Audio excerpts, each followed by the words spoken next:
right, welcome to another the second part of this Fragments of Silicon review session. Up this time is Devious Dungeon 2, specifically the Nintendo Switch version, which means it's over to Galax with his interpretation of the review. So this is a procedurally generated 2D collecty platformer thing where you progress through various stages, and every few stages you get a break where you can unlock some stuff to improve yourself, and you also level up a little bit during the stages, and then after a certain number of things you fight a boss, and then you go to a new biome and continue. If this sounds like a roguelike to you, or a roguelite platformer thingy to you, then yeah, it sounds like that, except for in those games, when you die, you lose something. In this game, you just get sent back to the main thing, to the main area, with all of your money and levels and gear, and you can buy stuff before you go back in.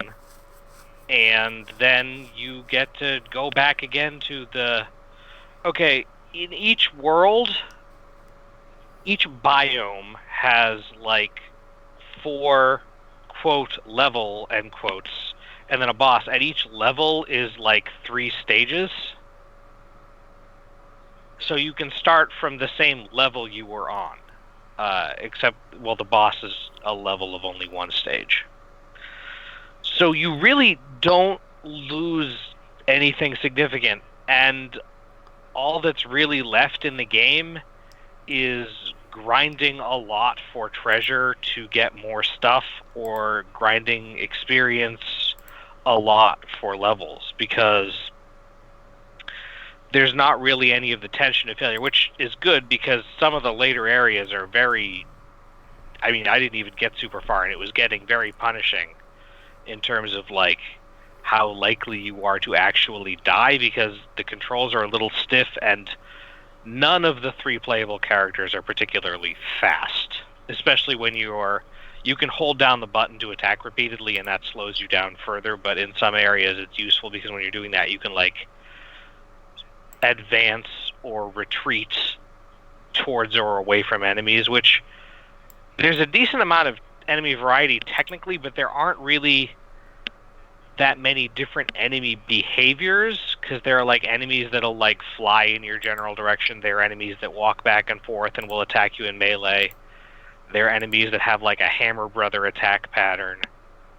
There are enemies that just run back and forth, and there are different kinds of those, but they don't seem to be super different.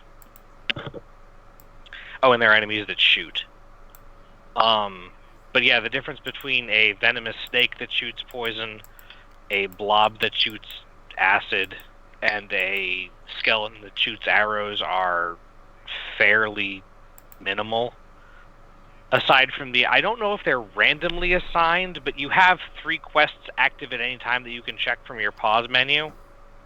And their quests they're always kill a certain number of such and such an enemy, break a certain number of such and such an object in the world, or pick up such and such a number of either certain kinds of money or rare drops. Like there are treasures that you have to collect. There are apparently like 20 treasures in the game or something that you are supposed to get, and when you get them, I think all you get is money, but I think it might affect the ending. I didn't get anywhere near the actual end of the game, because if you're counting, that's 5 biomes of 13 stages each, and the controls are kind of stiff, so I did not get that far. But yeah, you're constantly like trying to work on getting more upgrades and stuff, and that's all that it really. There are traps to avoid.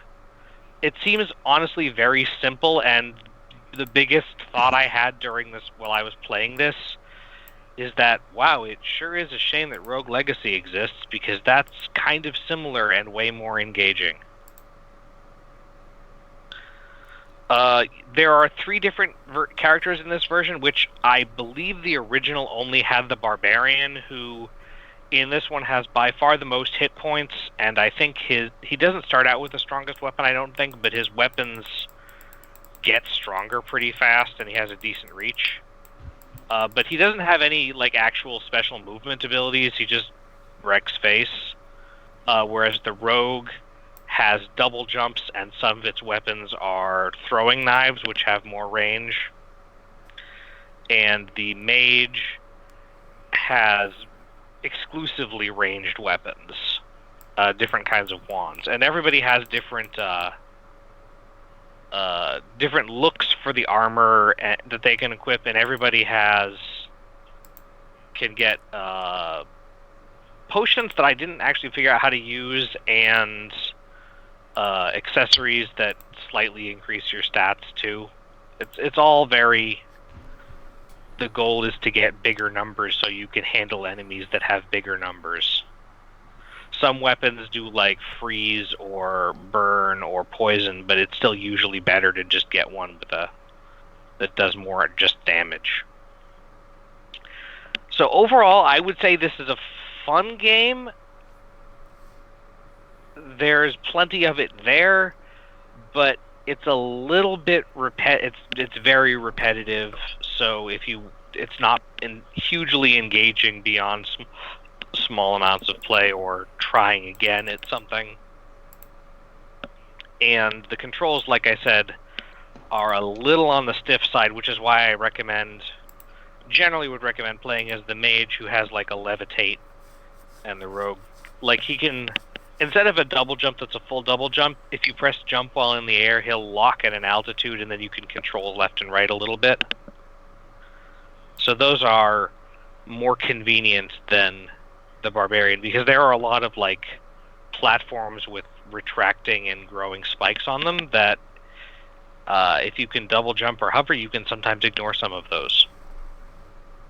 There are also like secret areas where they're usually pretty obvious, where like you can see there's a room through a wall, and if you just go to the wall, you can go through it.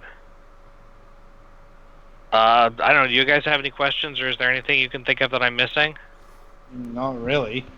Yeah, the music is very routine. There's a map you can look at. Oh, there's a weird thing that the controls do. When you pause or when you are selecting or canceling a thing, sometimes it like buffers the button you're using, so that like you'll come back from the menu and jump, or come back from the menu and swing your sword or shoot. I don't know why that is, but I don't think that would normally cause a problem unless you are like pausing right below an enemy that would kill you. So don't do that. But yeah, it's not a super expensive game. I think it's like $8. I thought it was less than that, but if you want a time killer, there are definitely worse time killers, but there are also. This is not a. I don't know about genre-wise, but this is not a game that's in a unique idea space, I don't think. So there are other things that I would probably recommend above it.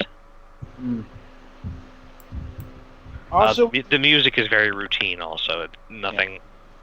So, bit of a note: this game is currently available for the Nintendo Switch, the PlayStation 4, and the Xbox One via the Microsoft Store. It's not on Steam or GOG or any of the usual gaming source suspects. So the first game is going on Steam soon, so this one may be on it at some point. Yeah, it's just if you want to get the PC version of this, you will have to buy from Microsoft. So have fun with that. No. Honestly, I kind of recommend the Switch version, because this isn't a bad game to just pick up and play for a little bit. Especially since there are basically no consequences to losing, so if you have to put the Switch down quickly, you can just jump on some spikes and, oh, what did I lost 5 minutes of progress. Alright then. So I think that'll about do it for Devious Dungeon 2 here. Be sure to tune in after the break, as we'll be reviewing Dark Roll.